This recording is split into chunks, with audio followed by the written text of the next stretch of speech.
So this chapter I want to read from today is chapter 18 of the Essence of the Bhagavad Gita, and it's titled The True Yoga. First verse. The Blessed Lord said, the true renunciate and the true yogi are those who perform dutiful actions without desire for their fruits, not those who, making no self-offering, act with ego motivation, nor those who, in the name of renunciation, abstain from action.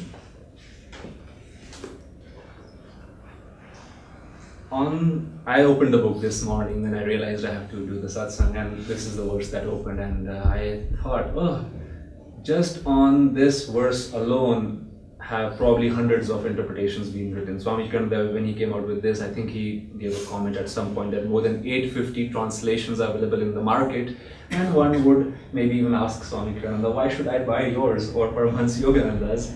And Swamiji's answer was this. He says, he felt Paramahansa Yoganandaji was Shankaracharya in a past life.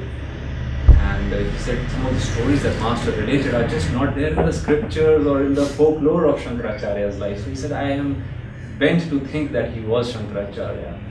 And then when Master was writing this version along with Swami Vivekananda, he said, this is, Master first of all predicted, and he said, millions of people will find God through this book.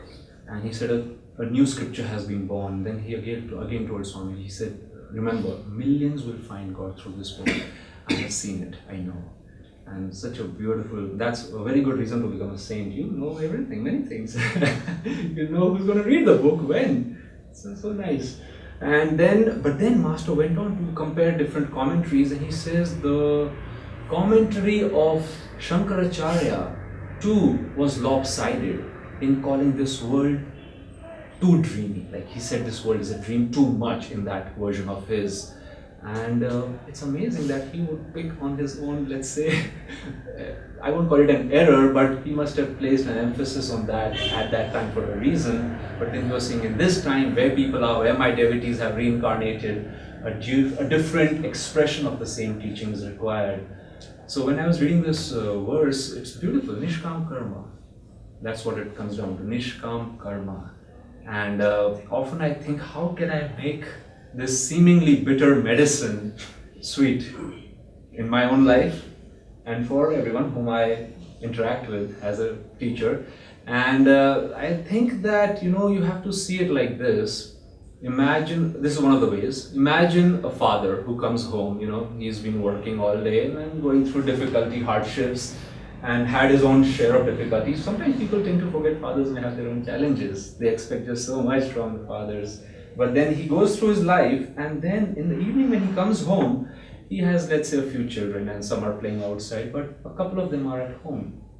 And when he comes, one of them says, "Oh, daddy, you've come. What have you brought for me? You came from office. Did you bring me my chocolate? Or, oh, I told you I need a slate. I need that diary. My teacher wants a chart paper. Did you bring that?" And you're like, oh, and then you know how it's their nature. They say, oh, let's just go out and get it. And then there comes another son who says, "Oh, daddy, you've come."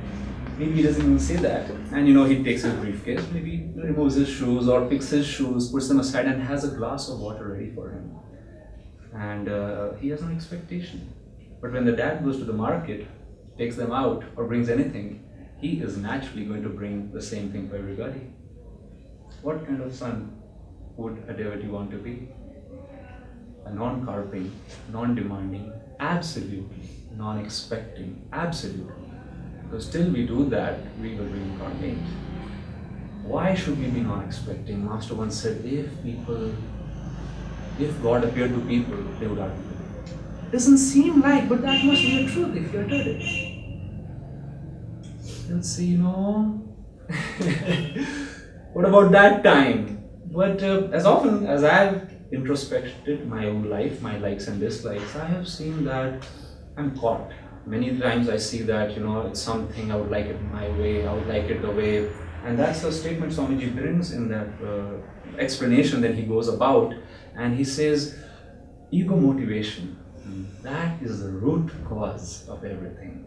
And ego motivation, as you can imagine, comes by having likes and dislikes, and they can be very innocent, as Swami Kiran was told about food, good food. Master said, "Oh, don't worry about it. Go so deep in meditation that when that joy comes," he says, it will just be like swept away.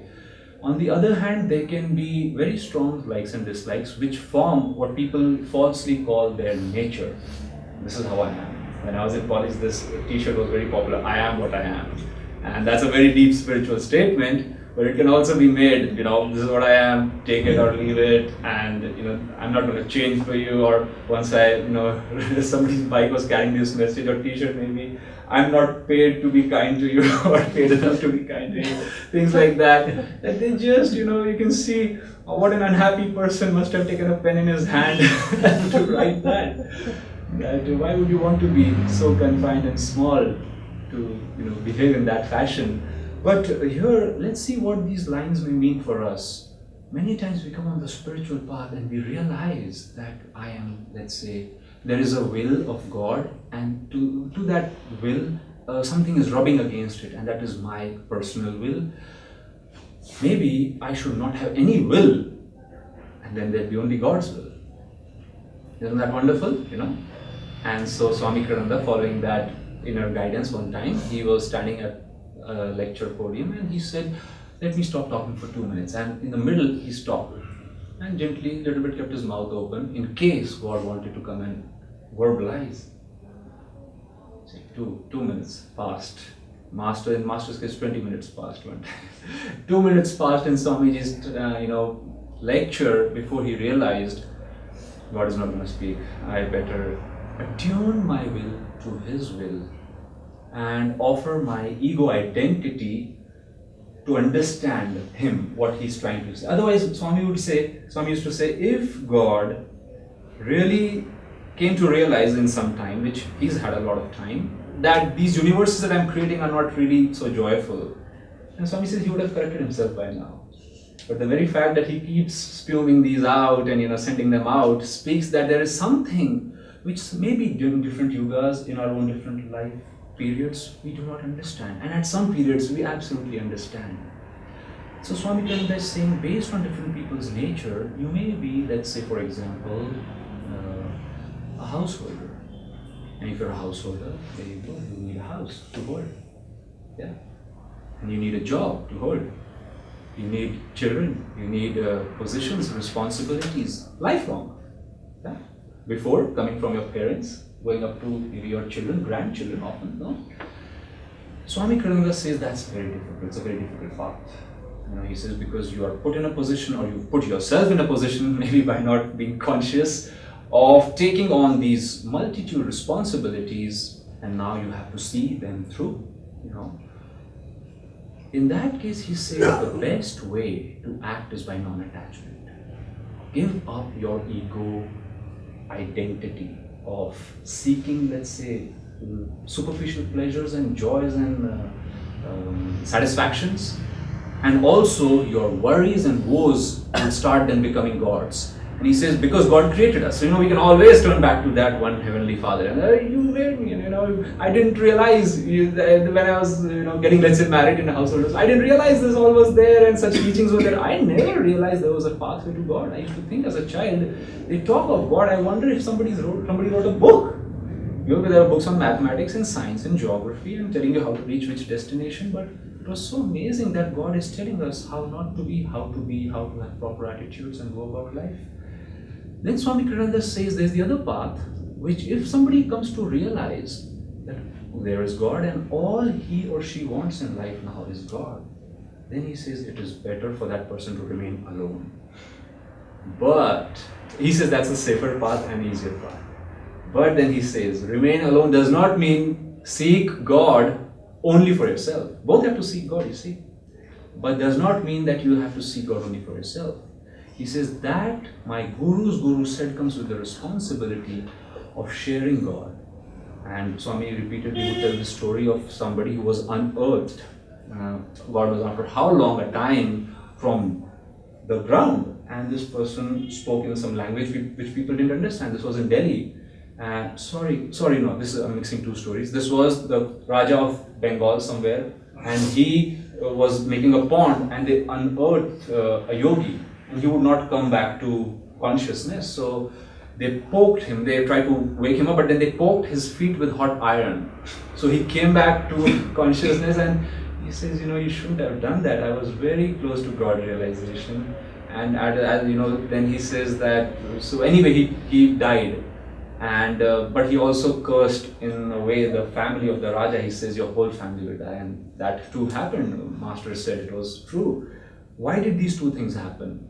Because on one level, he must be very close to God realization. He was in a deep state, and certainly it was no way to bring somebody to listen to you by poking him with a hot iron bar.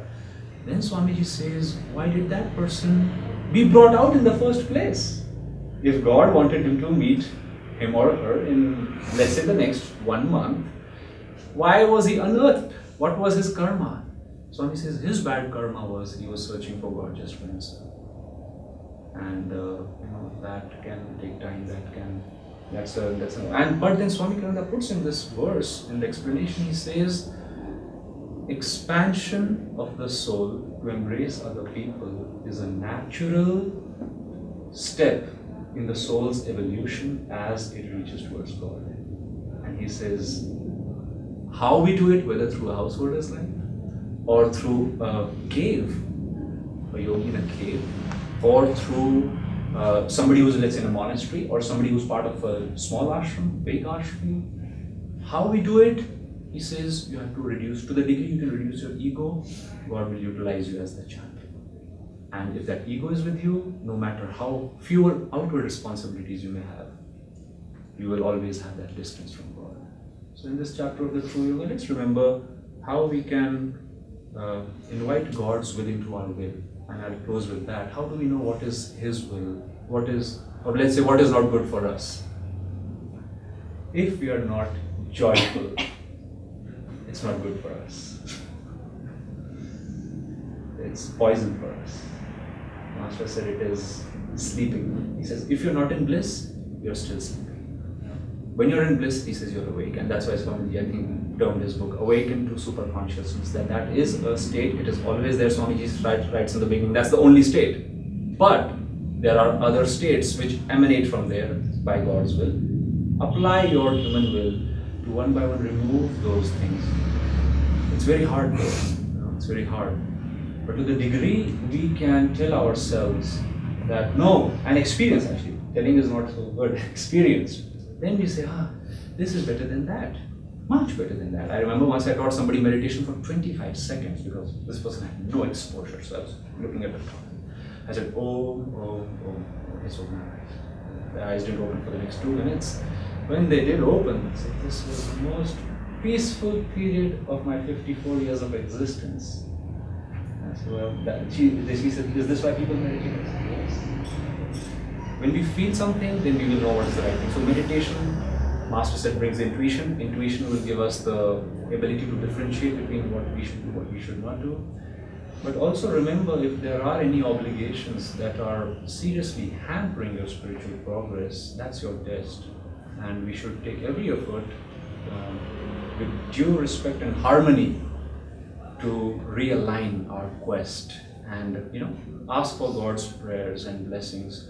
Swamiji said, Master would often say, in the highest aspect, God hates this show. He said he used to use the word hate. He said God hates this show. But then, because of his desire to share the bliss uniquely through people, he creates them and thereby the universes. Well, if he hates the show, then he's on our side.